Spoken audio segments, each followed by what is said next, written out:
Lorsque l'on pense aux animaux les plus dangereux de la planète, l'esprit imagine souvent des prédateurs imposants comme les lions, les requins ou les crocodiles. Pourtant, la réalité scientifique révèle une vérité bien plus surprenante. L'animal le plus dangereux pour l'être humain n'est ni grand, ni puissant, ni impressionnant. Il s'agit d'un insecte minuscule que l'on rencontre presque partout dans le monde, le moustique. Chaque année, cet insecte est responsable de la mort de centaines de milliers de personnes à travers la transmission de maladies graves. Cette réalité soulève une question essentielle. Comment un être aussi petit peut-il représenter une menace aussi considérable pour l'humanité ? Comprendre ce phénomène nécessite d'explorer les mécanismes biologiques, écologiques et médicaux qui expliquent cette situation. Si vous souhaitez découvrir les raisons scientifiques qui font du moustique l'animal le plus dangereux du monde, il est essentiel de suivre cette vidéo jusqu'au bout. Pensez également à suivre la chaîne et à vous abonner afin de continuer à explorer les mystères scientifiques du monde vivant.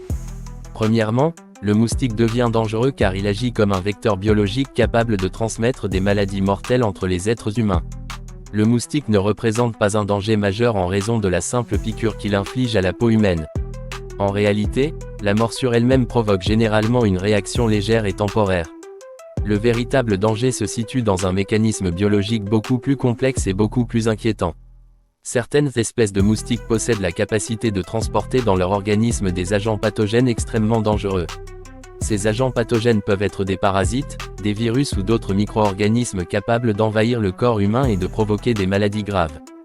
Parmi ces maladies figurent notamment le paludisme, la dengue, la fièvre jaune, le virus Zika ou encore le chikungunya.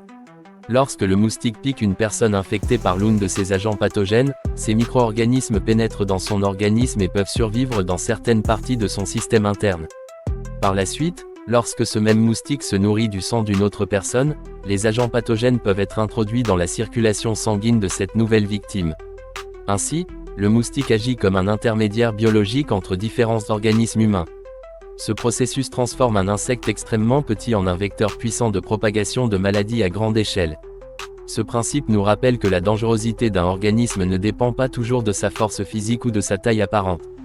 Dans certains cas, la véritable menace réside dans la capacité d'un organisme à servir de véhicule biologique pour des agents infectieux. Le moustique joue précisément ce rôle. Il agit comme un transporteur naturel qui permet aux micro-organismes pathogènes de se déplacer d'un individu à un autre sans que ces derniers puissent facilement détecter ce processus invisible. Une métaphore simple permet de mieux comprendre ce phénomène. Imaginez un messager discret qui circule entre différentes villes en transportant des lettres contenant des informations dangereuses. Chaque déplacement de ce messager augmente le nombre de personnes exposées à ces informations.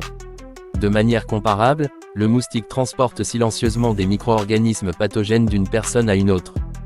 Chaque piqûre devient alors un point potentiel de transmission d'une maladie grave, ce qui explique pourquoi cet insecte minuscule peut avoir un impact sanitaire considérable sur les populations humaines.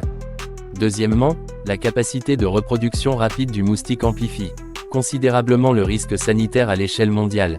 Le danger associé au moustique ne provient pas uniquement de sa capacité à transmettre des maladies. Il réside également dans sa capacité exceptionnelle à se reproduire en très grand nombre. Les moustiques possèdent un cycle de reproduction particulièrement rapide qui leur permet de produire un nombre important de descendants en très peu de temps. Une seule femelle peut pondre plusieurs centaines d'UFS au cours de sa vie. Ces UFS peuvent se développer dans de très petites quantités d'eau stagnante, ce qui signifie que les moustiques peuvent se reproduire dans une grande variété d'environnements naturels ou urbains. Le cycle de développement du moustique est également relativement court. Après la ponte, les UFS se transforment rapidement en larves aquatiques, puis en nymphes, avant de devenir des moustiques adultes capables de voler et de se nourrir. Cette rapidité de développement permet aux populations de moustiques d'augmenter très rapidement lorsque les conditions environnementales deviennent favorables. Par conséquent, dans certaines régions du monde, des millions de moustiques peuvent apparaître en très peu de temps. Ce chapitre met en lumière une vérité fondamentale que peu de gens prennent réellement en considération.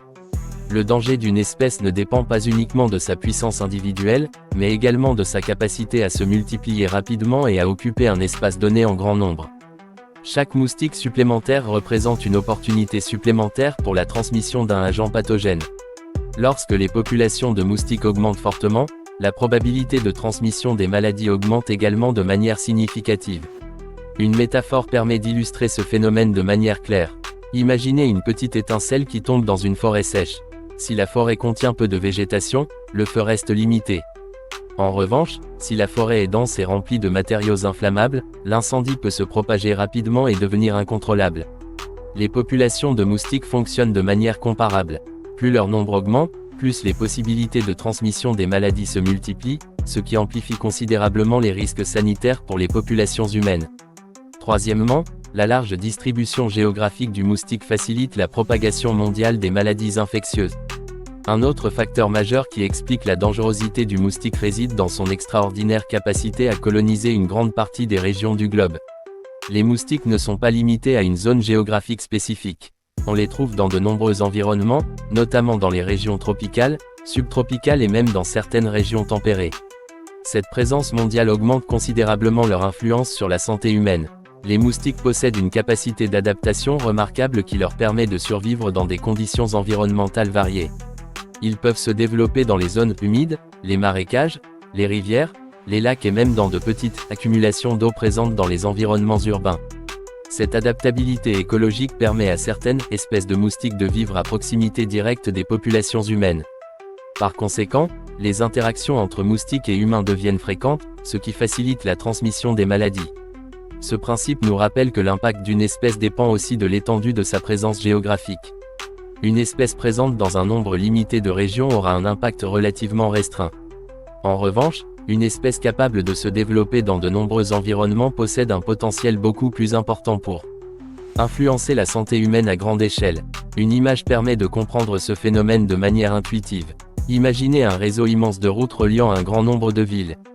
Plus ce réseau est étendu et connecté, plus les déplacements deviennent rapides et fréquents entre les différentes régions. Le moustique fonctionne de manière similaire. Sa présence dans de nombreuses régions du monde crée un vaste réseau biologique qui facilite la circulation des agents pathogènes entre différentes populations humaines. Quatrièmement, l'évolution biologique a perfectionné l'appareil buccal du moustique pour accéder efficacement au sang humain.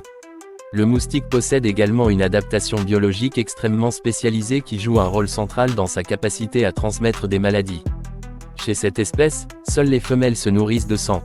Ce comportement n'est pas motivé par la simple recherche d'énergie, mais par un besoin biologique précis. Les femelles moustiques ont besoin de certaines protéines présentes dans le sang pour produire leur UFS et assurer la reproduction de l'espèce. Au cours de millions d'années d'évolution, les moustiques ont développé un appareil buccal très particulier. Cet organe est composé de structures fines et spécialisées capables de percer la peau et d'atteindre les petits vaisseaux sanguins situés sous la surface. Cette adaptation permet aux moustiques de prélever du sang de manière rapide et relativement discrète.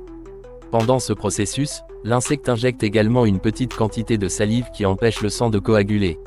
C'est précisément à ce moment que certains agents pathogènes peuvent être introduits dans le sang de la personne piquée. Ce chapitre met en lumière une réalité importante du processus évolutif. L'évolution naturelle favorise les caractéristiques qui augmentent les chances de survie et de reproduction d'une espèce. Chez le moustique, la spécialisation dans l'alimentation sanguine a permis d'optimiser la production des UFS et donc la reproduction. Cependant, cette même adaptation biologique a également créé un canal particulièrement efficace pour la transmission de nombreux micro-organismes pathogènes entre les êtres humains. Une métaphore simple permet d'illustrer ce principe. Imaginez une clé conçue avec précision pour ouvrir une serrure spécifique.